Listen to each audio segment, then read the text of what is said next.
Alors, toujours dans la première partie de l'algèbre, on va étudier le deuxième chapitre qui sont ici les structures algébriques. En première année, en MPSI, on voit les structures algébriques les plus simples. Bon, ça va un peu se corser en deuxième année. Alors, déjà dans le premier chapitre, on a étudié tout ce qui était ensemble. Le monde qui nous entoure est défini à partir d'ensemble. Et on a vu une chose très importante qu'on peut faire avec les ensembles, c'est les mettre en relation. Bon, c'est quand même assez puissant ça en mathématiques. Ok. Qu'est-ce qu'on va faire dans ce chapitre sur les structures algébriques? Alors, je vais vous donner un petit exemple simple. Supposons que je suis dans les entiers naturels. En classe de seconde, bon, vous avez classifié les ensembles, donc il n'y a pas de problème. Vous savez ce que c'est les entiers naturels. Ok. Je prends par exemple un élément 2 et je l'ajoute. Donc ici, vous avez l'addition à 3. Nous savons tous que ça va nous donner 5. Une chose qu'on peut remarquer, c'est que c'est la même chose si je fais 3 plus 2. C'est insignifiant pour nous. C'est vrai après tout. On peut arriver à une démonstration où on est amené à ajouter par exemple 2 et 3. C'est la même chose si vous faites la démonstration avec 3 plus 2. D'accord? C'est insignifiant. Mais dans ce chapitre, nous allons prendre ces propriétés au sérieux cette fois-ci. Déjà, quand je prends un entier naturel, je l'ajoute un entier naturel, j'obtiens quoi? Encore un entier naturel. Et on peut même généraliser. Si je prends n'importe quel entier naturel, j'ajoute un entier naturel, je suis certain d'obtenir un entier naturel. Et à chaque fois, qu'est-ce qu'on va faire dans ce chapitre? Eh bien, on va donner un nom à des propriétés. D'accord? Rien que le fait déjà que vous ayez ça, on va donner un nom. Rien que le fait que vous pouvez inverser les termes, on va en donner un nom. Et ainsi de suite. Donc, toutes les propriétés élémentaires que vous connaissez, on va en donner des noms. Ensuite, qu'est-ce qu'on va faire? Eh bien, on va regrouper par petits paquets un certain nombre de propriétés et on va en donner aussi encore un nom. Du coup, c'est un chapitre où le vocabulaire est puissant quand même. Et il y a énormément de vocabulaire. Alors déjà, j'ai tout le chapitre entre les mains. Il y a 25 pages. Il y a beaucoup de vocabulaire et beaucoup d'exemples. D'ailleurs, on retient mieux avec les exemples. Donc, il y en aura pas mal dans ce chapitre. Voilà, parce qu'il y a un certain groupe de propriétés, même des groupes de propriétés, qui seront tellement importants qu'on va en donner des noms. D'accord?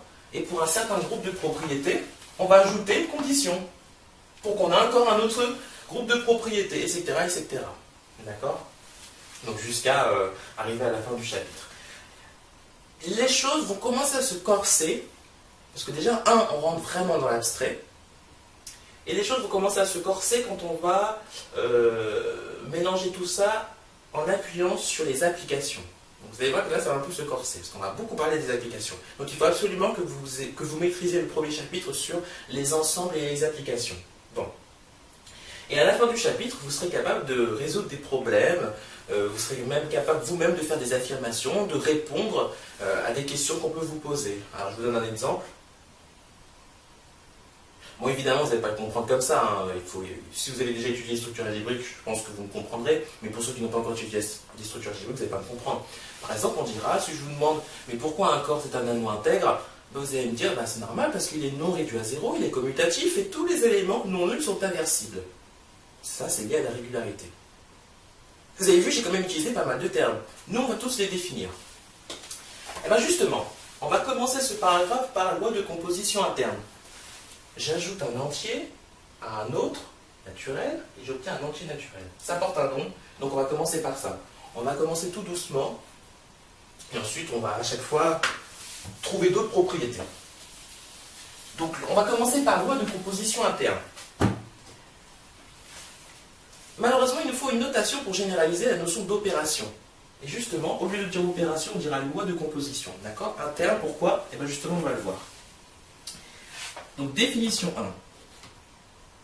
1. Donc, définition, on va commencer par la définition 1. Donc, tout va commencer de là. Donc, on dira, on appelle donc, ce qu'on appelle loi de composition.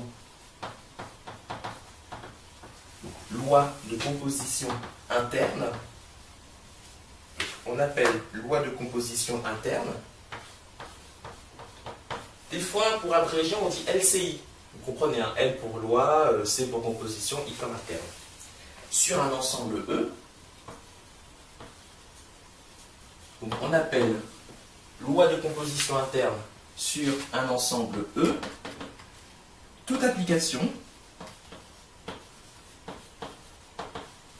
donc c'est pas négligé hein, les applications, hein, ça va nous servir pour les définitions, de E croix E, ou E carré, hein, oui E carré ça revient au même, dans E. En gros, qu'est-ce qui se passe? Dans un ensemble, si je prends un élément, et si j'en prends un autre, toujours dans le même ensemble, d'accord? Lorsque je vais associer à ces deux éléments à une loi, vous allez voir comment on va la noter cette loi, et bien mon résultat reste encore dans cet ensemble. J'avais pris l'exemple justement des antinaturels. Je prends un antinaturel, j'en reprends un autre. Par exemple, supposons que ma loi de composition est l'addition, eh bien elle est bien interne, d'accord? Puisque le résultat reste encore dans N. Donc voilà, loi de composition interne.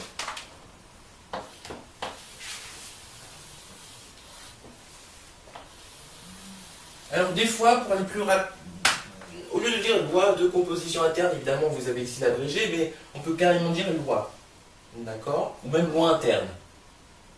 Parce que les lois, de toute façon, qu'on va considérer, en principe, seront toujours internes, d'accord? Donc loi de composition interne. Donc on va dire que une LCI, donc une loi de composition interne, donc sur un ensemble E, est souvent notée. Donc déjà pour que les choses soient d'accord, et ce sera toujours le cas pour la fin de ce chapitre, moi, en principe, je vais noter étoile, d'accord? Dans d'autres livres, par exemple, c'est rond, voire même cette notation, T. Alors des fois, oui. Alors, je vais expliquer qu'est-ce que c'est cette fameuse notation, parce qu'il y a un nom particulier pour ça. Et donc, il est souvent noté étoile. Je vais généraliser la notion d'opération en prenant étoile. C'est-à-dire qu'il peut jouer le rôle de plus, il peut jouer le rôle de moins, il peut jouer le rôle de la multiplication. Alors quand je dis moins, la soustraction évidemment, il peut jouer le rôle de la division, etc., etc., la composer. En gros, c'est une application qui va de E croix E, dans E, vous êtes d'accord avec moi, qui a un couple, par exemple XY, associe quoi? Bah, X étoile Y. D'accord? J'ai bien pris deux éléments. Donc X il est dans E, Y il est dans E, et à la fin, qu'est-ce que je fais? Bah, j'associe la loi avec X étoile Y, et ça reste dans E. Si c'est le cas, si elle est bien définie cette application, dans ce cas-là, on a bien ici une loi de composition interne sur cet ensemble ici E. Alors, d'autres façons de noter une loi, on peut la noter comme ça. On peut la noter comme ça. Alors ça, c'est ce qu'on appelle truc. C'est pas très mathématique, j'aime pas dire truc. J'aime bien dire plutôt T. J'aurais tendance à utiliser justement cette loi, c'est pour ça. Avec celle-là. Il y a aussi son copain anti-truc.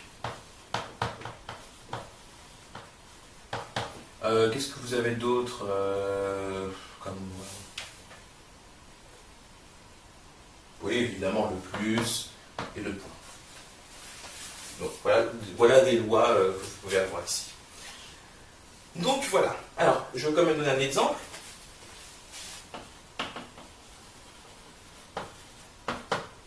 L'addition